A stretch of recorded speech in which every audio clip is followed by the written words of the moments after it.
Final Fantasy XVI is shaping up to be one of the most anticipated games of 2023, and one of the few games that are exclusive to PS5, at least for the time being. Obviously, since I've made a YouTube channel so far centering around Final Fantasy XVI, I'm more than a little excited about it. So after some introspection, I find that I'm still cautiously optimistic, and I wanted to share with you all the reasons why. But to make this easier to follow and convey, I want to split this video into two parts. The first part will be why I'm excited for Final Fantasy XVI, and the second will be what I see as potential pitfalls. So why am I excited? Well, I think one of the biggest things is that this game hasn't had any development problems. Anyone familiar with recent Final Fantasy knows that Final Fantasy XV had a horrible development cycle, starting as Versus 13 and going through multiple directors, producers, and even engines. As such, the final game felt like it lacked focus and the story felt short and incomplete. And it wasn't only developmental problems. The game also fundamentally didn't have a definitive direction throughout pretty much all of development. After the criticisms of Final Fantasy XIII, Square Enix assumingly had to change the direction of Versus 13 as a linear-focused story into a sprawling open world we see today. And with this forced change in direction, 15 also felt like it lacked a singular vision. This, I'm sure, is at least in part due to the two different producers who headed the project, but I'm sure that this change from linear storytelling to open world storytelling played a pretty big role too. Now, if you compare this to Final Fantasy XVI, things are night and day. Final Fantasy XVI has had a vision of what developers wanted it to be since the beginning, and the developers have stuck to that vision throughout it all. And as we know from recent comments, the game really hasn't been delayed at all, at least not externally that we know about. This combination of no known delays or developmental problems and the focus and consistent vision, in my opinion, almost guarantee that the game will at least be decent when made by competent developers.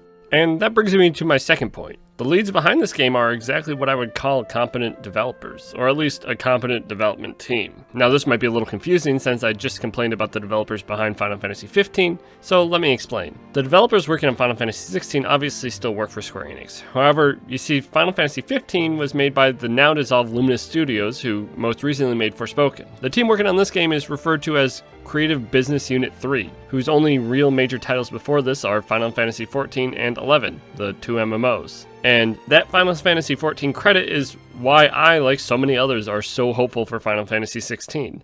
The producer for the game is the now infamous Yoshi P, who is most well known for saving Final Fantasy XIV and shaping it into a beloved game and competent MMORPG that can take swings at juggernauts like World of Warcraft. When tasked with making Final Fantasy XVI, Yoshi P handpicked people from his Final Fantasy XIV team to help him create his new title. Anyone familiar with Final Fantasy XIV are familiar with all of these names, and for good reason. As someone who has played Final Fantasy XIV and loves it, I have a good idea about what to expect, and that's essentially Heavensward. This is the most recent game released by all of these creators together, and it was fundamentally a solid experience. Now, this is obviously a different beast than an MMO, where the world and lore was already built up before the expansion, but Heavensward does show that the creatives are capable of making a solid story experience. And that history of solid story content has me excited for Final Fantasy XVI. And it's not just the story. The gameplay also looks exciting to me. Now, I know this is sacrilegious to the turn-based lovers, but personally, action games do a lot more for me to sell me on a game than turn-based. The reason for that is that action gameplay can single-handedly make a game fantastic, whereas turn-based is safe and generally solid. With action gameplay, though, comes more risk, as the gameplay can also single-handedly ruin a game in a way that turn-based can't. Think about unresponsive controls, or crappy camera, or things that you don't have to deal with when you do a lineup turn-based type game. So essentially, there's a greater risk, but a greater reward. With that said, I'm not as worried about the risk this time around because Yoshi P recognized that other than Kingdom Hearts, Square Enix doesn't have a history of creating great action games. And seeing that his team lacked a good gameplay director for an action game, he just scouted one. As many know, he headhunted Rota Suzuki from Capcom, who is most famous for working on Devil May Cry 5, Dragon's Dogma, and Marvel vs. Capcom 2.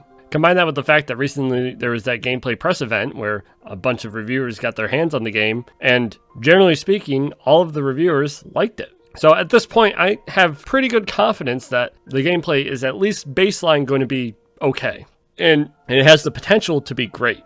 Of course, I think this is going to depend a lot on customizability and repetitiveness, as the game is going to be 35 to 70 hours depending on what you play. When you compare that to even like God of War, which the main story was 20 to 25 hours in Ragnarok, in that game alone, Some people started to get tired of the gameplay towards the end. Really, the Valkyries saved the first game, and the second game had the Berserkers, which were a little less well received. But I think the reason why God of War gameplay got tired is the upgrade tree in God of War is pretty bare bones and kind of lacking. So this game even has a chance to improve upon the gold standard for story-driven action RPG games in the space. And there's more. Even the characters, which haven't really been a huge focus for the ad campaigns yet, seem really solid. Again, in the press gameplay footage that we saw released, they had a whole scene with a dialogue between Cid and Benedicta, and the cinematography and the characterization of both was great. I was drawn into the cutscene and I didn't even have the full context of it. So, if I have a good feeling about the game's development, the story, the gameplay, and the characters, why am I cautious about my hype? Well, that's because right now it's mostly a potentially great game, but it's not a guaranteed great game.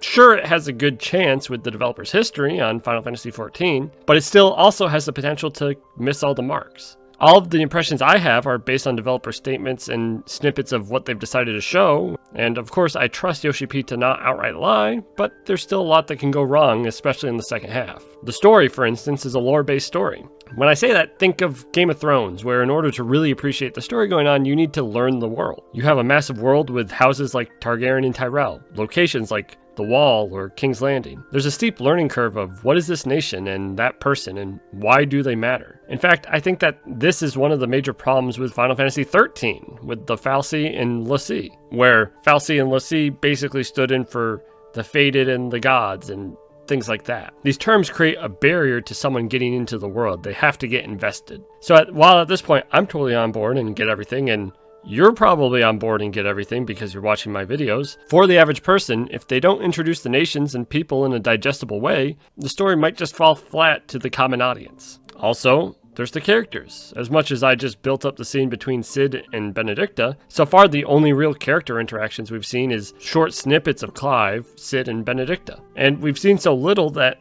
it could go either way. Prominent characters like Jill, Barnabas, Dion, and Hugo haven't really been seen interacting with other characters much at all. And if these characters fall flat, entire sections of the story will likely suffer along with them. Plus, there's also Clive, who, as the only constant through this whole game, will have to be both interesting and likable. And while so far, from what I've seen, he seems like a good enough character, he needs to be more than good enough to really carry this game to new heights. With him starting on a revenge arc, it can be dangerous, as revenge-driven characters can often get old fast if they don't develop and grow in meaningful ways, as they kind of infuriate the player as to why they're doing the things they do. Finally, as I mentioned earlier, gameplay will likely be good, but people have only played a couple hours of it so far. With the game being a minimum of 35 hours, the gameplay itself has to be fun enough to not get bored and repetitive over this time. This will be aided with the addition of new icons to equip and skills to use, but ultimately that means that these new icons have to be interesting and probably good enough to replace the old ones. People will have to want to experiment and engage with the combat on a deeper level for it to truly shine. And I think when you combine this with the lack of a hard difficulty setting on your first playthrough, it's possible that